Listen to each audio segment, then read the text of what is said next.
Hi friends, I am Rani. Welcome to my channel Salt and Pepper. ഞാൻ നിങ്ങൾക്ക് ഒരു പുതിയ ഐഡിയ പറഞ്ഞു തരാൻ വേണ്ടിയാണ് ഇന്ന് വന്നിരിക്കുന്നത്. ഞാൻ കഴിഞ്ഞ എൻ്റെ വീഡിയോയിൽ മുല്ലപ്പൂ ഇല്ലാതെ എങ്ങനെയാണ് മുല്ലപ്പൂ മാല ഉണ്ടാക്കുന്നതെന്ന് കാണിച്ചു തന്നിരുന്നു. അപ്പോൾ ഇന്നത്തെ വീഡിയോയിൽ ഞാൻ നിങ്ങൾക്ക് കാണിച്ചു തരാൻ പോകുന്നത് എങ്ങനെയാണ് ആർട്ടിഫിഷ്യലായിട്ട് നമുക്ക് മുല്ലമൊട്ട് ഉണ്ടാക്കുന്നതെന്ന്.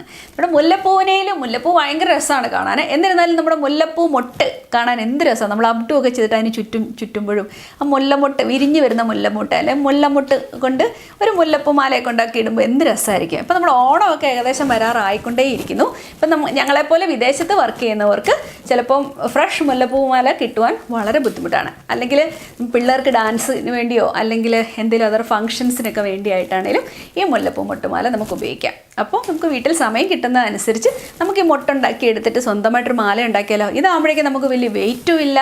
നമ്മൾ അല്ലെങ്കിൽ പ്ലാസ്റ്റിക്കിൻ്റെ പൂമാലകളൊക്കെയാണ് ഉപയോഗിക്കുന്നത്. അതൊക്കെ ഭയങ്കര ഹെവിയാണ്. നമ്മുടെ തലയിൽ വെക്കും, നമ്മുടെ മുടിയും കൂടി ചിലപ്പം പറഞ്ഞു വരാറുണ്ട്. പക്ഷെ ഇത് വളരെ വെയ്റ്റ്ലെസ് ആണ്, എന്നാൽ കാണാൻ നല്ല നാച്ചുറൽ ലുക്കാണ്. Very easy to make. Okay, അപ്പോൾ നമുക്കതെങ്ങനെ ഉണ്ടാക്കുന്നത് നോക്കിയാലോ. അപ്പോൾ ഈ വീഡിയോ കാണുന്നവർ തീർച്ചയായിട്ടും ഇത് ഇഷ്ടപ്പെടുകയാണെങ്കിൽ ലൈക്ക് ചെയ്യുക, ഷെയർ ചെയ്യുക, സബ്സ്ക്രൈബ് ചെയ്യുക. അപ്പോൾ നമുക്ക് വീഡിയോയിലേക്ക് കിടക്കാം. ഓക്കെ, അപ്പോൾ ഇതിനു വേണ്ടി നമ്മൾ ഉപയോഗിക്കാൻ പോകുന്നത് സാധാരണ ടിഷ്യൂ പേപ്പർ. നിങ്ങൾക്ക് ടിഷ്യൂ പേപ്പേഴ്സ് ഉപയോഗിക്കാം, അല്ലെങ്കിൽ ടോയ്ലറ്റ് റോൾസ് ഉപയോഗിക്കാം, കിച്ചൺ ടവൽസ് ഉപയോഗിക്കാം, എന്തു വേണമെങ്കിലും ഉപയോഗിക്കാം. ഞാനിപ്പോൾ ഉപയോഗിക്കാൻ പോകുന്നത് ടോയ്ലറ്റ് റോളാണ്. ടോയ്ലറ്റ് റോൾ ഇതിലൊരു പഞ്ചിങ് ആയിട്ട് എനിക്ക് കാണാൻ പറ്റുന്നുണ്ട്. നിങ്ങൾക്ക് ഏത് തരത്തിലുള്ളത് ഉപയോഗിക്കാം കേട്ടോ. ടിഷ്യൂ റോൾസ്, അപ്പോൾ നമുക്കിത് ഉപയോഗിക്കുവാൻ വേണ്ടി പല മെത്തേഡ്സ് ഉണ്ട്. ആദ്യത്തെ മെത്തേഡ് ഞാൻ കാണിച്ചു തരാം. ഈ മുല്ലമൊട്ട് ഉണ്ടാക്കുവാൻ വേണ്ടി അതിനെ ചെറുതായിട്ട് ഏകദേശം ഒരു സ്ക്വയർ പോലെ കീറിയെടുക്കുക. കണ്ടോ? ഇനി ഇത് ഫില്ല് ചെയ്യുവാൻ വേണ്ടി ഇത് തന്നെ ഒരു ശകലം മുറിച്ചെടുക്കുക. ഇതിനെ ഒന്ന് ചുരുട്ടിയെടുക്കാം നമുക്ക്. കണ്ടോ? നിങ്ങൾക്ക് ഇഷ്ടമുള്ള പോലെ ചുരുട്ടിക്കോ ഇതിനെ കേട്ടോ. ഓക്കെ, അപ്പോൾ ഇതിനെ ഞാൻ ചുരുട്ടിയെടുത്തിട്ടുണ്ട്. ഇനി ഇതിൻ്റെ സെൻറ്റർ ഭാഗത്തേക്ക് ഒന്ന് വെച്ച് കൊടുക്കുക. എന്നിട്ട് നമ്മൾ സാധാരണ ചുമ്മാ ഇങ്ങനെ ബോറൊക്കെ അടിച്ചിരിക്കുമ്പോൾ നമ്മൾ ചെയ്യത്തില്ലേ എന്ന് പറയുന്ന പോലെ ഇതിനെ നോക്കിക്കോ. കണ്ടോ? പ്രൈസിങ് ആയിരിക്കും നമുക്ക്. ഒരു മുല്ലപ്പൂ മൊട്ട് റെഡി ആയില്ലേ? കണ്ടോ? ഇതിന് ഇച്ചിരിയുടെ പെർഫെക്ഷൻ വേണമല്ലോ. നമ്മുടെ മുല്ലമുട്ടിൻ്റെ താഴ്ഭാഗത്ത് ഒരു ഗ്രീൻ കളറിൽ അതിൻ്റെ ഒരു പാർട്ട് കൂടില്ലേ, അപ്പോൾ അതിനെയും കൂടെ നമുക്കുണ്ടെങ്കിലല്ലേ അതിൻ്റെ ഒരു പെർഫെക്ഷൻ എത്തത്തുള്ളൂ. അതിന് വേണ്ടി നിങ്ങൾക്ക് ഒന്നുകിൽ ഗ്രീൻ കളറിൽ നിങ്ങൾക്ക് ഇഷ്ടമുള്ള ഗ്രീൻ കളർ ഇതിനു വേണ്ടി ചൂസ് ചെയ്യാം.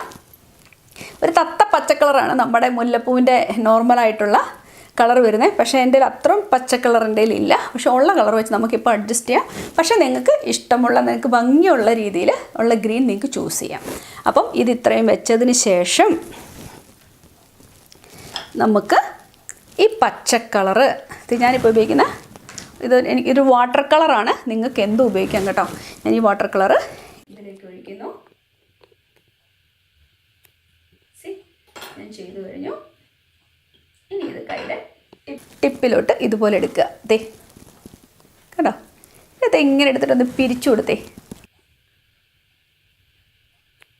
ഇവിടെ നല്ല സുന്ദരിയായൊരു മുല്ലമുട്ടായിട്ട് തീർന്നു. ഓക്കെ, എത്ര ക്യുക്കാന്ന് നോക്കിയാൽ ഒരു കുഞ്ഞു കൊച്ചിനെ പോലും ഉണ്ടാക്കാവുന്നേ ഉള്ളൂ ഇത്. ഇപ്പോൾ പിള്ളേർക്കാകുമ്പോൾ ഇഷ്ടംപോലെ സമയം കിട്ടും. അവർക്ക് വീട്ടിലിരുന്ന് സമയം കിട്ടും. ഇതുപോലെ മുല്ലപ്പൂ ഉണ്ടാക്കിയിട്ട് നിങ്ങൾക്ക് ഇതിനെ കോർത്തെടുക്കാം. നിങ്ങൾക്ക് ഇഷ്ടമുള്ള രീതിയിൽ ഇതിനെ കെട്ടിയെടുക്കുകയോ അല്ലെങ്കിൽ നൂലിൽ കോർത്തെടുക്കുകയോ നൂലും സൂചി ഉപയോഗിച്ച് കോർത്തെടുക്കുകയോ എന്തോ വെച്ചാൽ ചെയ്യാം കേട്ടോ. മുല്ലമുട്ട് റെഡിയായി. അപ്പോൾ ഇനി നമുക്ക് ഓപ്ഷൻസ് ഉണ്ട്, പല ഓപ്ഷൻസ് ഉണ്ട് ഇതുപോലെ ഉണ്ടാക്കിയെടുക്കാൻ. ഇതാകുമ്പോൾ വളരെ ഈസിയാണ്. എനിക്ക് ഒന്നുകൂടെ ഞാൻ ചെയ്ത് നോക്കി പ്രാക്ടീസ് ചെയ്തതിലേക്ക് എനിക്ക് ഏറ്റവും ഇഷ്ടപ്പെട്ട മെത്തേഡ് ഇത് തന്നെയാണ്. ഇത് വളരെ നന്നായിട്ടുണ്ട്. അപ്പം ഞാൻ ഈ മുല്ലപ്പൂമാലയൊക്കെ ഒന്ന് കോർത്തിട്ട് തലയിൽ ചൂടിട്ട് നിങ്ങളെന്ന് കാണിച്ചു തരട്ടെ. അപ്പോൾ ഇതെങ്ങനെയുണ്ടെന്ന് നമുക്ക് നോക്കാം. അതുകൊണ്ട് ഞാൻ നേരത്തെ ഉണ്ടാക്കി വെച്ച മുല്ലപ്പൂ മുട്ടെന്ന് പറഞ്ഞില്ലേ, അത് ഇതാണ് കേട്ടോ. ഞാൻ പറഞ്ഞില്ലേ കളർ അത്ര ഒരു പെർഫെക്ഷൻ ഉള്ളതല്ലാന്ന്. നിങ്ങളാകുമ്പോൾ നിങ്ങൾക്ക് നല്ല ഭംഗിയുള്ള കളറൊക്കെ ചൂസ് ചെയ്ത് ചെയ്യാൻ കേട്ടോ. ഇത് ഞാൻ നേരത്തെ ട്രയലിന് വേണ്ടി ഉണ്ടാക്കിയതാണ്. അതുകൊണ്ട് അധികം പൂ ഞാൻ ഉണ്ടാക്കിയിട്ടില്ല. കണ്ടോ? ഇത് കാണാൻ നല്ല ഭംഗിയില്ലേ ഇത് കാണാൻ? നോക്കിക്കേ. ഓക്കെ, അപ്പോൾ ഞാൻ തല വെച്ച് കാണിക്കട്ടെ നിങ്ങളെ. നോക്കിക്കേ, കാണാൻ നിങ്ങൾ മുല്ലപ്പൂ മുട്ട് നല്ല രസമല്ലേ കാണാൻ? എനിക്ക് ഭയങ്കരമായിട്ട് ഇഷ്ടപ്പെട്ടു ഈ മുല്ലപ്പൂമുട്ട്. നല്ലൊരു പെർഫെക്ഷൻ. അപ്പം ഞാൻ നേരത്തെ ചെയ്തതെന്ന് വെച്ചാൽ മുല്ലപ്പൂ ഇല്ലാതൊരു മുല്ലപ്പൂമാല, അതൊരു ഫോം ഫ്ലവർ കൊണ്ടായിരുന്നു ചെയ്തിരുന്നത്. അതും നിങ്ങൾ ഈ വീഡിയോ ഒന്ന് കണ്ടോ കേട്ടോ. ഞാൻ ഇതിൻ്റെ ലിങ്ക് താഴെ കൊടുക്കാം.